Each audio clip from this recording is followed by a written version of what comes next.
Hi guys, Felicity here from Felicity Cross Stitches. Back today with a stitch with me. I know I haven't filmed a regular update in a month or so, or I haven't done one of these in a couple of months.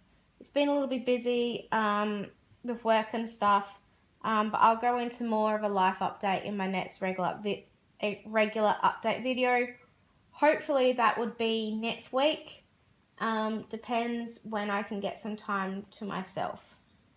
So today I'm working on Roses of Provence by Mirabilia. This is my first mirror ever. It's on 32 count. I think it's a Lugana. This is the only fabric I have that is not from Colour Cascades. It's actually called Dryscapes from Solidol, Australia. It's really nice. It's like a nice greeny colour. Not sure what's going to come out on the camera. There's a bit of mottling as well. So since the last time you saw this in my update video, I've done most of this flower and the stem and the leaves. There's one little flower here to go, but I wanted to do the skin first before I come back to that. I'm doing the skin, as you can see, 1/1. It's been interesting because I've never done that before. I'm actually doing a bit of a blended thread, so I've had to rip all from here downwards. Up here and around here I've actually undone, and I'm restitching again because I didn't like how it looked. So I'm stitching, as you can see, I've got one colour coming here, which is the darker colour going for the bottom leg, and I'm actually going across with the lighter colour. And I can actually see in real life that there is a difference. I'm not sure what you can see on camera, but there is a difference between these two shades. So the darker shade I'm using is 754. And the lighter shade is 948. I'm hoping you guys can see the stitching in the camera. I'm not sure what you can see because the way the camera is, it's not easy to see from here. So, yep, just bear with me this video. I'm probably going to stumble over words and things like that because the topic of today's stitch with me is quite personal and very dear to my heart. I haven't spoken of this on my video before. Only about this close friends and family know. But I've wanted to talk about it on my video but never known how to. So bear with me if I stumble over words because I know I'm going to be doing that. And we're just going to take it one bit at a time. I'm also just double checking where I'm on the pattern. So the main reason I'm doing this video is due to the video that Michelle released this week. So as it's become a new month, Michelle Bendy Stitchy is supporting a different charity this month. She did heaps of fundraising efforts for Alzheimer's. And I think that was about 6 months or so worth and raised over 10 grand, possibly, from what I can remember. Alright, this is for one of this one. And then last month she supported Now Lay Me Down to Sleep, which is for parents who children were born, like stillborn, and then have professional photographers come in to have photos together. And then this month is actually going to be fundraising money for a condition either called Dyspraxia or apraxia, depending where you are and depending what part of the condition you're looking at. Heather from the Imperfectly Perfect Stitcher is on as part of that video and explains why we're looking at this foundation in perfect terms, and it brought me to tears. Absolutely brought me to tears. So I would recommend going and watching that video first, especially towards the end, before watching my stitch with me. It just brings into concept about what's going on. The reason I'm saying that is because Heather's son has been diagnosed with child apraxia, which is a speech disorder, basically, where he knows everything that's going on in his brain, but his brain is not giving the signal to say anything, to actually say what he was meaning to say, and going from there. The reason that this month is so close to my heart is because when I was young, I was diagnosed with dyspraxia. So dyspraxia is basically another term for apraxia. It is not a learning disability, as most people get confused with like dyslexia or dysgraphia. It's not a learning disability. From this, there may be some learning disabilities occur, but it is not a learning disability. It is a condition that can be treated but not cured. So the symptoms can be managed and controlled, but they will never go away. People who deal with this deal with different things every single day, and it's hard, and they have to manage and find strategies what to do. So yeah, it is going to be a hard situation. As you can tell, I'm stumbling over words because I'm quite nervous about talking to this, and my pronunciation's probably not going to be the best. Just bear with me, please. Just going to grab my iPad, but from one of the definitions in an Australian website is that dyspraxia is a disorder of movement and coordination that is often identified in early childhood. It can also come on late in life after illness or injury. Dyspraxia can affect verbal, oral, and motor skills. While it cannot be cured, regular therapy can help improve the disorder. In simple terms, dyspraxia is a disorder in which messages sent from the brain to the muscles are interrupted, leading to problems with movement and coordination. There are different types. So there's motor dyspraxia, which is causing problems with things like writing, dressing, and skipping. Verbal, causing problems with speech. And oral, which is causing problems with movement of the mouth and tongue. So it's not really a disease, but it's a way that we describe symptoms, and there's no single cause. They haven't really identified how it starts. Children with dyspraxia usually have motor learning difficulties. Some children with dyspraxia also have other physical or behavioural problems. Motor dyspraxia involves the trouble of coordinating physical movements such as walking up and down stairs, kicking balls, or hopping.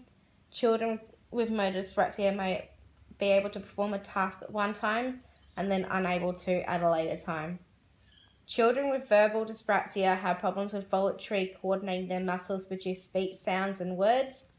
They have difficulties in producing clear and fluent speech or saying certain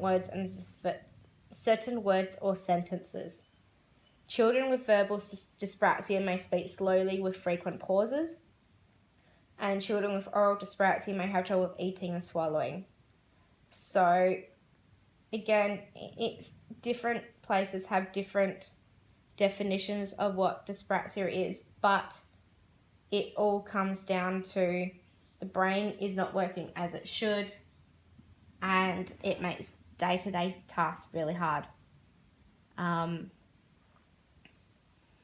So I put up a post on Instagram stories earlier today saying that I wanted to come and do this video talking about dyspraxia and asking if anyone had any questions or that they wanted me to talk about.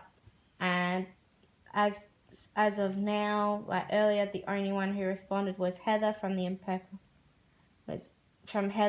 Imperfectly Perfect Stitcher.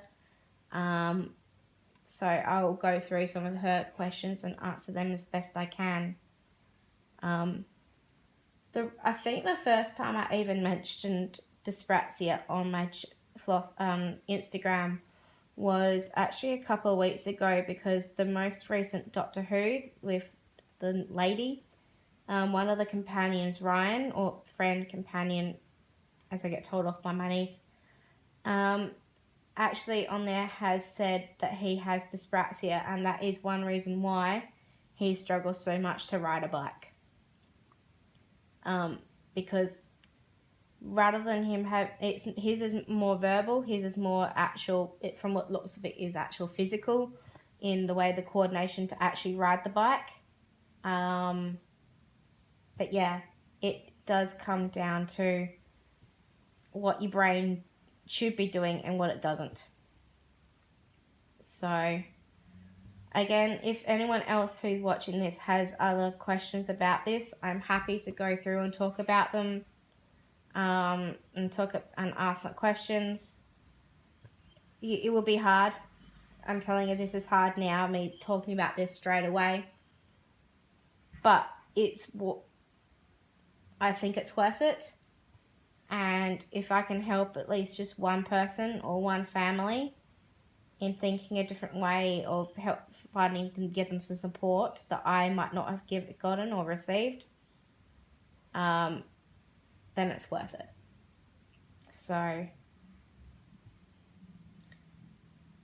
yeah, we'll just go from there. So let me just get the questions up on my iPad. I'm going to zoom in really big because while I'm doing this 1/1 stitching, I'm not wearing my glasses.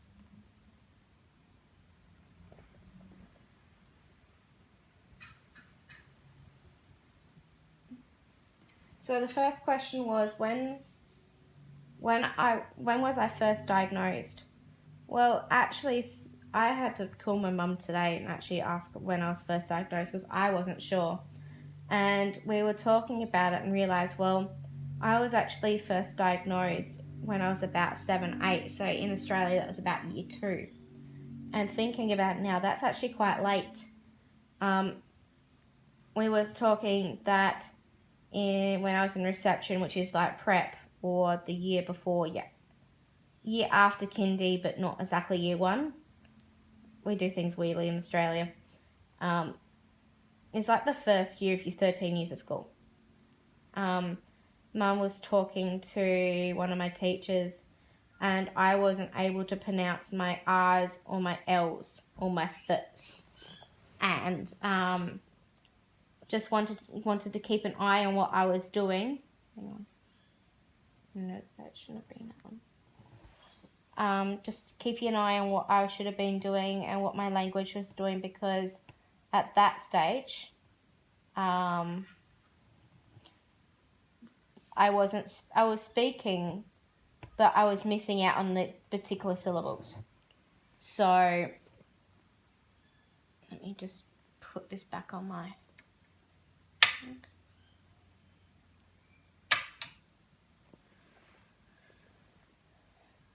Where did I put that needle? Over there.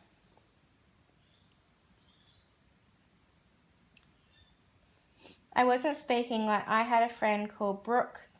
I couldn't say the R, so obviously as a young child, I called her Brooke. Book. I also had a friend called Luke, and couldn't say the L. I called him Uke. You can imagine, as a young child, I actually got teased and bullied quite a lot.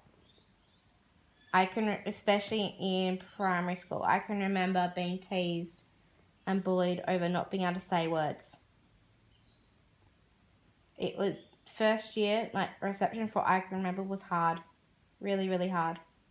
I didn't have a lot of friends. If I look back on primary school, I only have one close friend that I can think of off the top of my head now. And we are still close friends today. Then we went into year 1, and I had 2 teachers who kept getting annoyed at me because I would say someone was saying cat. I'd hear the C and the T, but I wouldn't hear the middle word, the middle letter. So when I wrote it down, I wrote CT, thinking, oh yeah, that means cat. Then I would have the teachers actually then, at the end of beginning of term 4 in that year 1, was saying to my parents that they wanted to keep me back a year because I wasn't learning how they should be, like what they expected to for a year 1, and I was not ready for year 2. My parents argued fiercely against that decision, and I moved on to year 2. They were not very impressed with my first year teachers at all, because why did they only tell them in 4th term that I was missing syllables and wasn't doing this, or my writing wasn't working, like not working but making sense in term 4 instead of at the beginning of the year when they could have got me some help. So from what I can remember in term 2, in year 2, is I had 2 brilliant teachers who worked with a speech therapist that I went to weekly or even twice weekly, from what I can remember, to do pronunciation of words, to figure out how words were spelt. And yeah, it was amazing. It was a hard year because that year also my grandmother died. So it was a hard year for the family, but it got through it. So I remember going to speech therapy during the day, sometimes during school, depending on when the appointment was. Thankfully, the rooms are actually not far away from where we live. They're like 2 minutes up the road, a 5-minute walk. And then the speech therapist worked very closely with my year 2 teachers. So somehow we had 2 teachers. I think we had one teacher for 2 days and the other teacher for 3 days. So they shared the classroom. They worked really closely to get me back up to speed. I remember one thing I struggled with was trying to look at words and think about how they should be said. And there are some words that I still struggle to pronounce even today.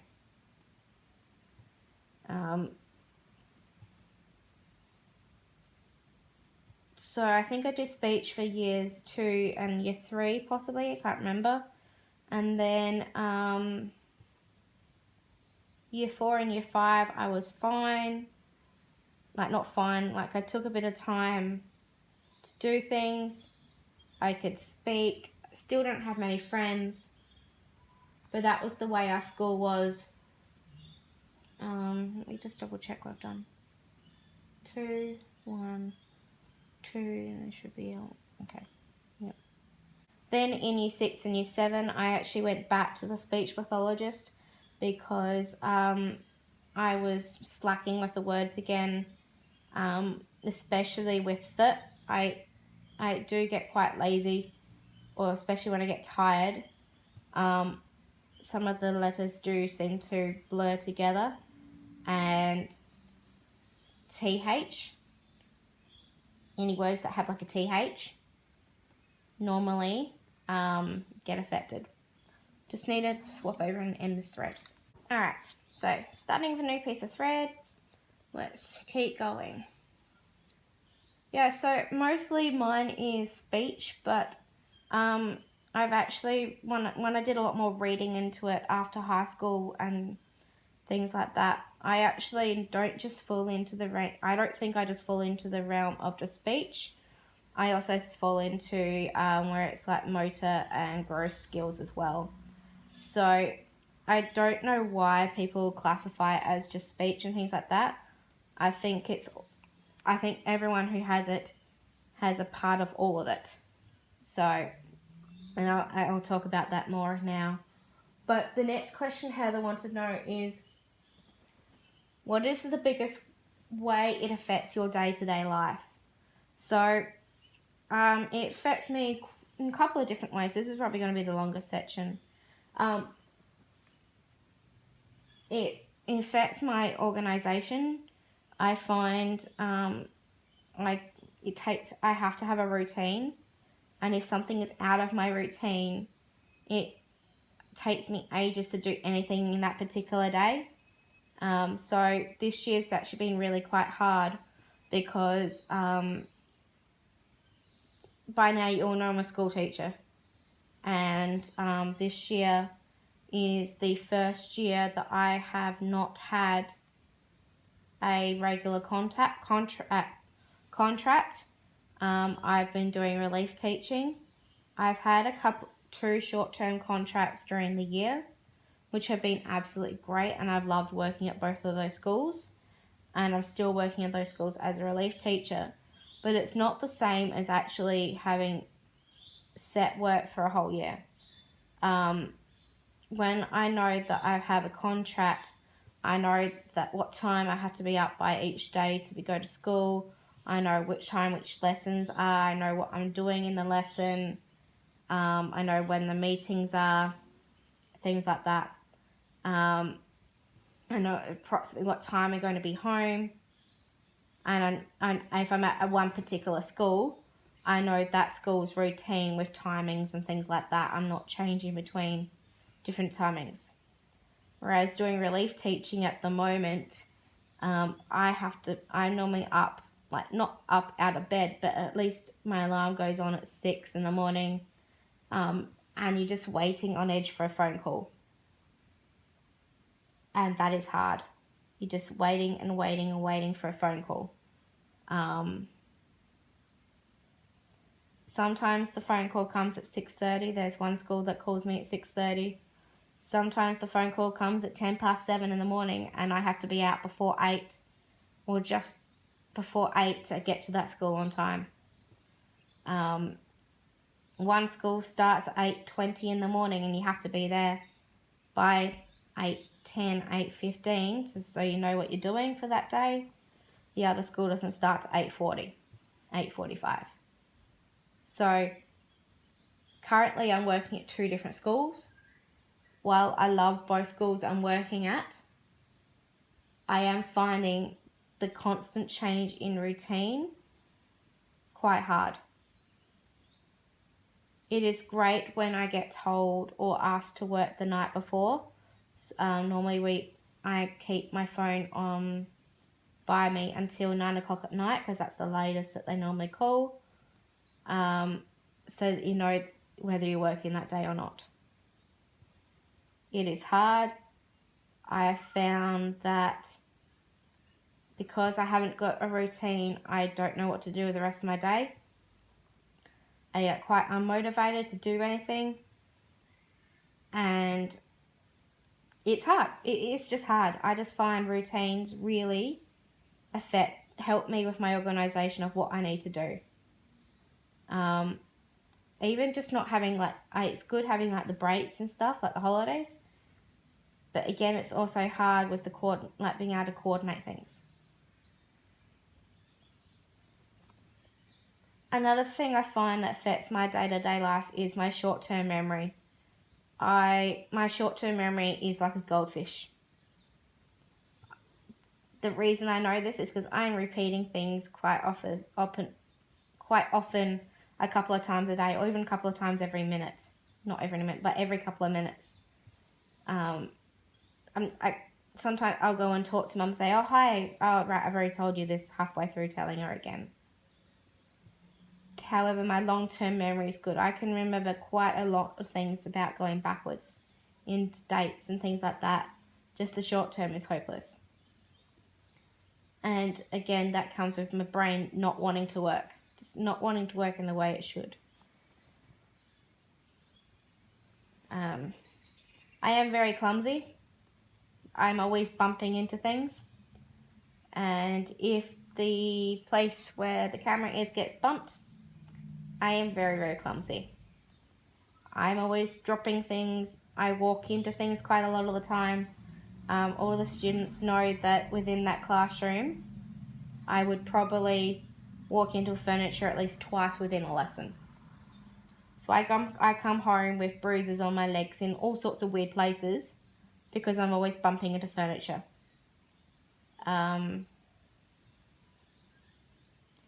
can ride a bike. I can't remember how long it took me to learn, but I can ride a bike. I find doing cross stitch okay with the coordination because it's just an up and down type of motion. It's more like when I'm picking things up to show you guys in a regular video, trying to coordinate that way, or trying to do slip knots. That's right. The other day I've started found a lady near me who does bobbin lace, and she does lessons for like $6. So I went to my first ever bobbin lace lesson on Tuesday night, and the actual method of doing the bobbin lace and doing the actions I'm good at, but trying to do a slip knot over the bobbin so the thread doesn't slip, good Lord, I get very fiddly fingers, and it took me, I think, 3 minutes to do my first slip knot. It takes me a while to get things. So while I can do the method, there are other little things that don't work. Well, not don't work, but just don't fit into place. Just double untwist. Going up to there. Okay. Yeah, so I just managed to push on with my dyspraxia. I had a lot of support actually at primary school for it. Primary school were great. I had the speech therapist, of course, but even then, I had an ESO, which was an education support officer, because I went to a Catholic school. Come into the class occasionally, and also took me out of the class occasionally, where I could deal with less noise and less distractions.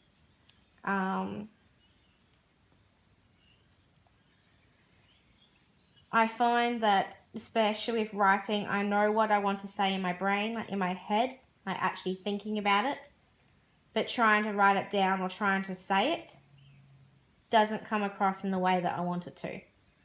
Never comes across the way I want to. So English in high school was not my best subject. Trying to do application forms or for things like jobs and things like that is not easy.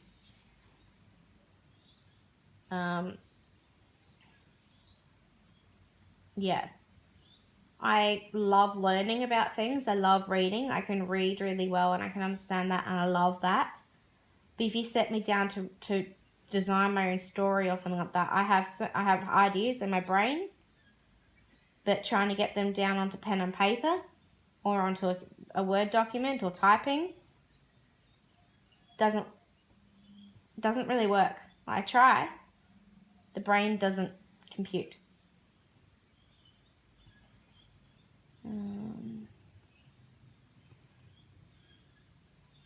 Let's see. Where am I going from here? So I've gone up 1, 2, 3, 4, 5, 6. 1, 2, 3, 4, 5, 6. Okay, I'm going across. No, sorry, just figuring out where I'm going. As I said, I had quite a lot of support in primary school. Going to high school, I had basically no support. And I went to a Catholic high school. Not going to name names because I actually now am doing some schoolwork there, like some relief teaching there this year. And I love it now. I love going back to school, and there's learning support. The learner center is a lot better than it used to be, way better. They actually acknowledge what dyspraxia is now. They actually get some more support for people who have dyslexia and things like that. So it's not a big stigma of going to the learning center anymore to have help. A lot more students also are getting support in class rather than just the ones who are in the unit who have special needs.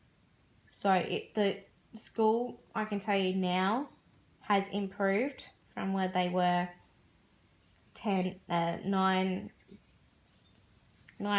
years ago, because next year I'll be 10 years out of high school. But when I was going through the first year in year 8, the only support that I was going to be offered was to go to the learning centre after school on a Wednesday, and I couldn't do that because I had tennis training. I had no support within my classes, like actual ESO support. I had no support when it came to extra time or anything like that in year 12 exams for SACE, which is the South Australian Certificate for Education. No special provisions, anything like that. Whereas now, it has changed a lot. There is a lot more support going on to students every day and things like that. There's a lot more support happening. Hang on. 1, 2, 3, 4.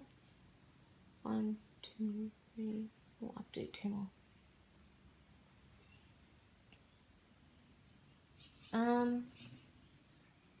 The next question was, what resources do you recommend to others dealing with dyspraxia? I'm not really sure about resources because I know there is so much out there now, and I know Heather was talking about the tablet with that particular app, so that young students who don't know how to verbally express what they're saying can at least use that to communicate. Yeah, no, that is different. I think that's really good. But for me, that wasn't anywhere from what I was using. I had nothing like that. I mean, I don't think I can remember the first time I was using a computer, I was in like, oops. What happened there?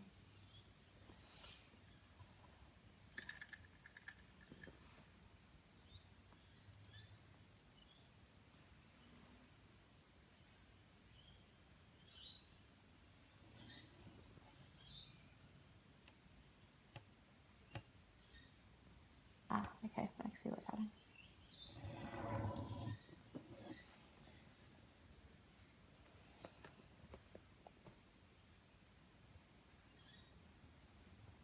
Issues when dealing with stitching 1/1 skin. Do it this way. Now I also lost count. Alright. 2, 4, 6, 8, 10. No.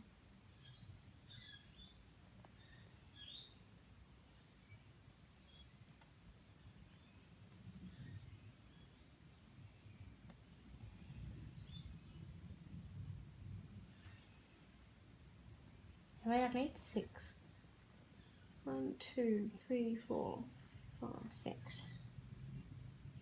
1, 2, 3, 4, 6. Alright, so I'm just going to park this thread here and bring it across, because then where I'm up to is where I've got more of this blending that's coming up this way, and all of this is this colour. So I'm just going to stop that one there. I'm going to come back over here and now go over those ones that I've just done that half stitch with a full, to make it a full cross of the other colour.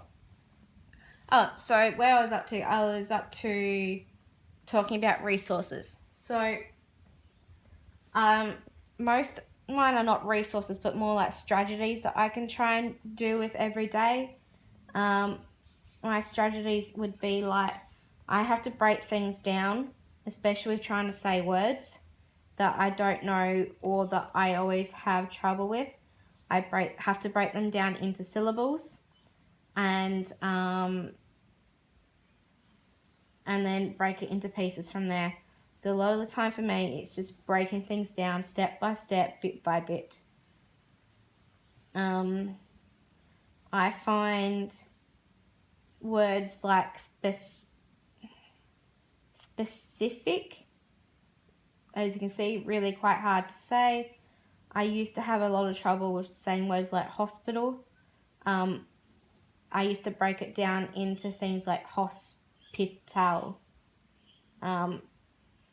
Beautiful, the same sort of thing, break it down. I do find it hard occasionally because I am a science teacher, and when I'm teaching biology, there are a lot of medical terms, and that does get hard occasionally. Like estrogen, so see, occupations, arthritis. It does get hard to say different things, different words. If I know I have to say them in class, I normally practice quite a few times beforehand. I've never been great with I've always been very scared of and nervous of doing public speaking, especially doing any type of oral presentation, because of the way I do the wording. I know when I get tired, especially when I get tired or nervous, that my words do break down. I do tend to slur, and I'm not great with constructing sentences. Last year I had to deal with an interesting class of year 9s. I'm saying interesting to be polite. And I have to teach them on a Friday afternoon or a Friday when I'd have them for double maths and double science in one day. By the end of that lesson that day, I would not have the mental capacity of how to construct some sentences together. When teaching new subjects, sometimes I do fall over with how to word things, so that students will understand what they do.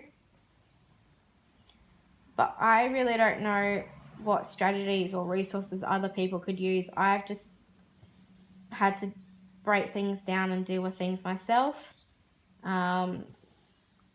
Everyone is different. Everyone who has dyspraxia is different and deals with it in different ways. I find routines is one of the best things for me. If I know that I'm working the next morning, I normally have an idea of what clothes I'm going to wear in the morning. Because otherwise I will spend 5-10 minutes wasting time trying to figure out what to wear. Most people who know that I do my hair mainly in the same way every single day, I have trouble. It's either up in a full ponytail or half up, half down. I do know how to braid and braid my own hair. However, I'd need at least half an hour to an hour to do it, and even then, the motor control in my hands it doesn't like to do it, and I get really sore hands after a while. I missed one there, didn't I? Yes. Everyone is different, again, as I keep saying, and that is over 2, not over 1. Sorry, hang on. Everyone's different, and you just have to adapt and find ways that are easier for you.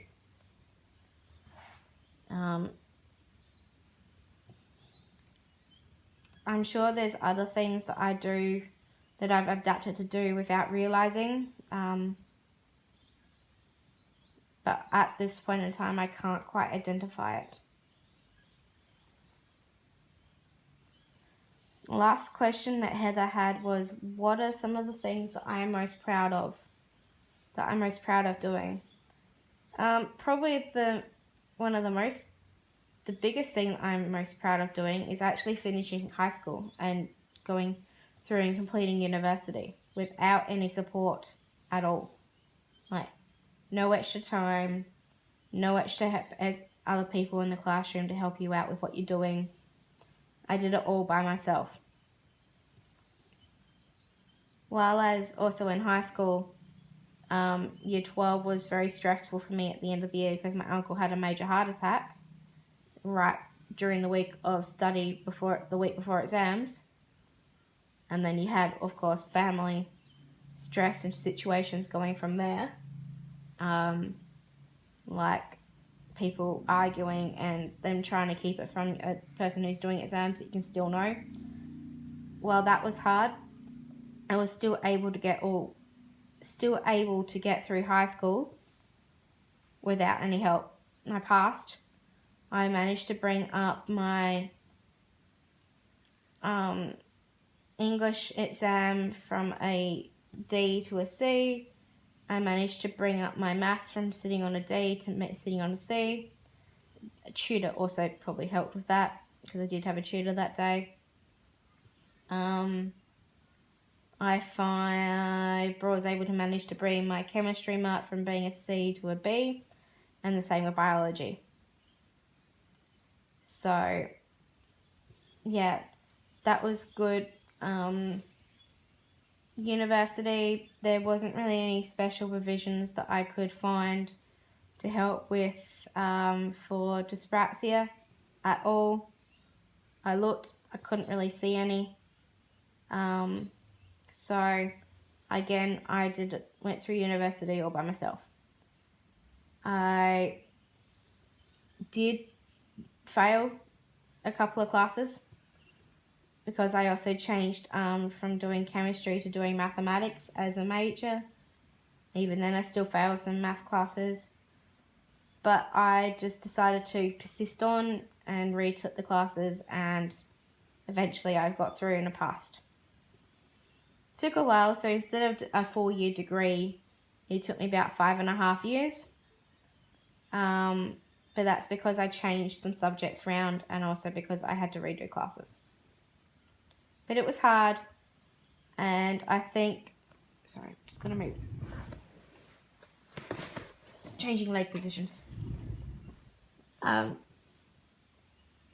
think just being able to be certain with who I am, learning to accept that I do have dyspraxia and that some things are going to be hard, just made me realize that I could do things, and I just had to put my brain to it. It might take me a bit of time to do some things compared to other people, but if you take it day by day and you keep persisting, then all your hard work will be rewarded. Another thing I'm probably proud of is that during high school we had this program called Pedal Pre, and it's basically a cycling race. Instead of using bikes, you're using these pedal cars, like these cars.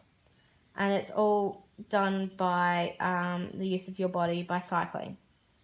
Now there's like 4 or 5 rounds, but when I remember doing it, there was only 3 rounds.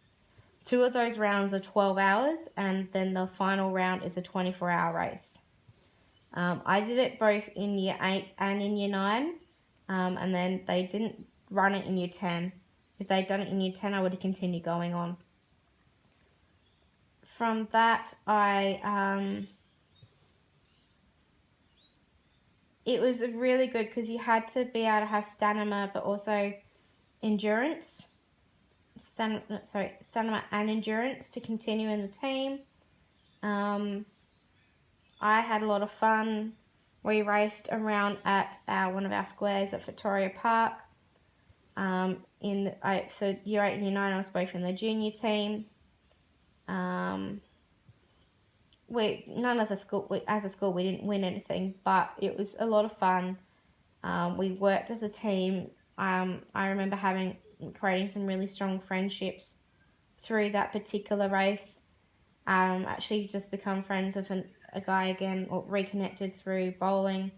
He was on the same team as I was in Pedal Pre for year 8, but then he was in the senior team the next year because he was in year 10 the next year because he was a year older than I was. That in year 9, I remember at the 24-hour race, you'd have like different hours. So like your team would be on for like 2 or 3 hours, while the other team would have a sleep to try and rest up, and then you'd go and have a sleep and rest up. There was a couple of times like during the night, I think we had like the 2 o'clock to 4 o'clock session in the morning. Yeah, the 2 o'clock to 4 o'clock session in the morning. And I was a year 9, and the other couple of teammates in that particular, we had a team of 8, and we split into 2 in parts of 4 and 4. The others in my group of 4 were all year 8s. I think maybe some year 7s as well. I think so. And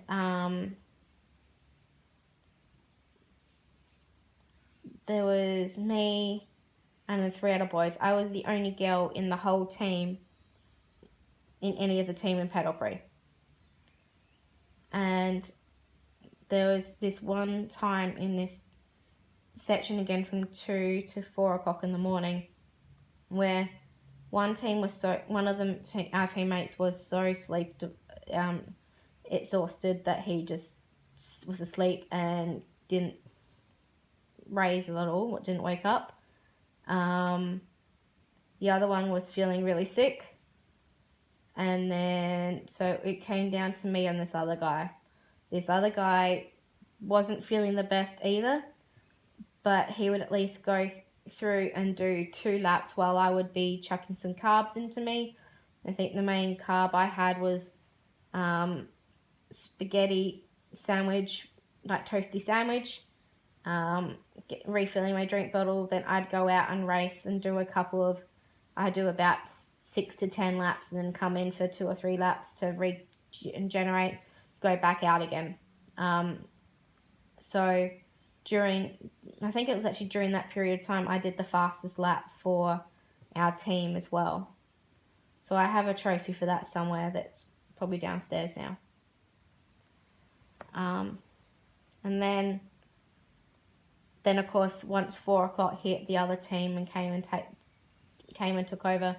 I think the race went through until about 10 or 12 o'clock that day.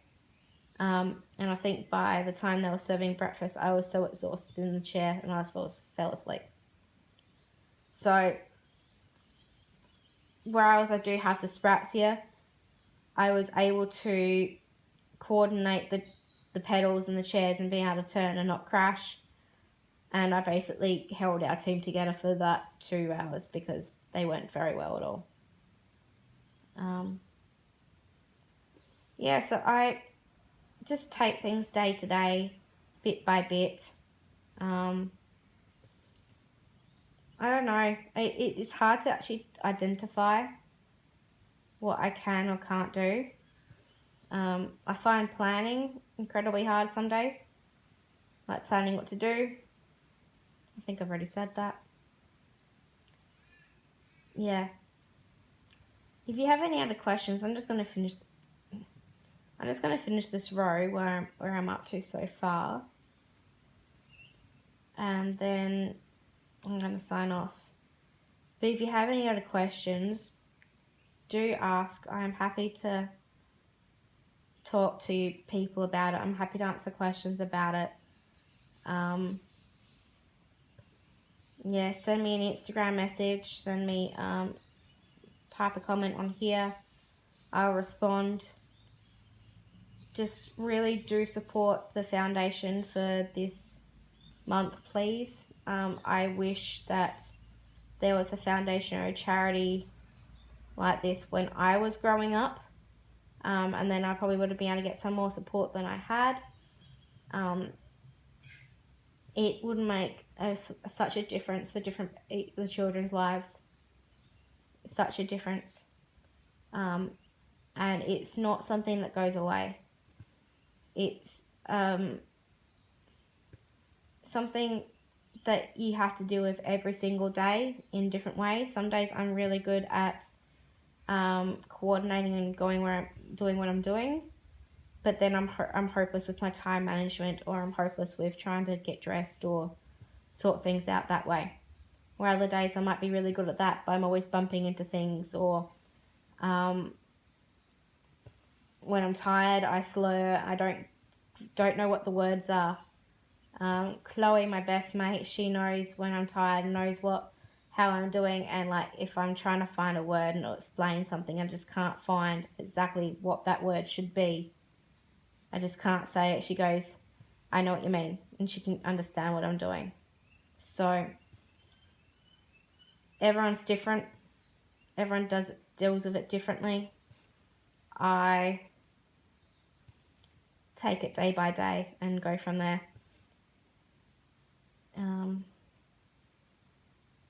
But no, please support Michelle with the fundraising this month, with the options that are on her Instagram page.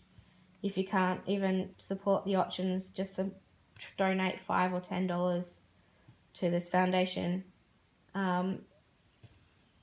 It will benefit the children so much. It will help them be able to communicate, to do therapy, to just feel comfortable with who they are.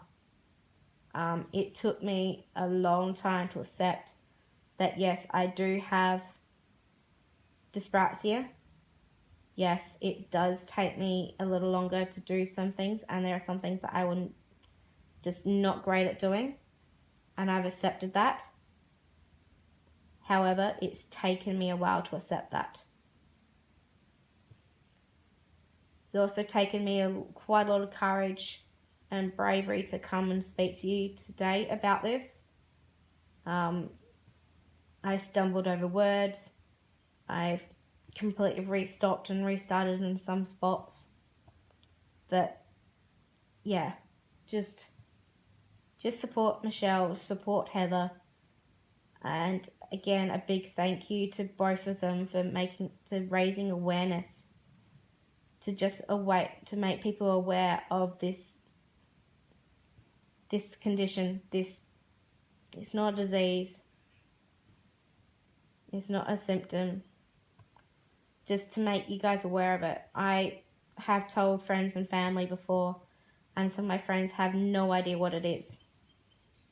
It's not like people, if I say dyslexia, people know what that is. That you have trouble with numbers or letters and being able to read and write. People have trouble who say like autism, they know what people mean by autism. If I say dyspraxia, I get a blank look from lots of people. It's just where your brain doesn't do the signals. They send them out, but it is not received by the place it needs to be. Yeah, so I'm pleased with what I've been able to do in this period of time. I'll take this and I'll edit it at where I'm house sitting at the moment, so it's actually good to come back and actually stitch on her for a bit. And just support Heather, support Michelle, and again from me, a big thank you to Michelle and Heather for raising awareness. And I hope that students out there who are going through it now, who are dealing with it, just accept who you are, take it day by day. There are going to be good days, there are going to be bad days. And you are who you are. You are great. You are amazing. You are strong. You are brave. You can do whatever you want to do. It might take you a bit of time. There might be some things you can't do. You find out where your limits are and you go from there. Thank you guys again. Any questions, answer them. I'll be back with a regular update soon. Bye.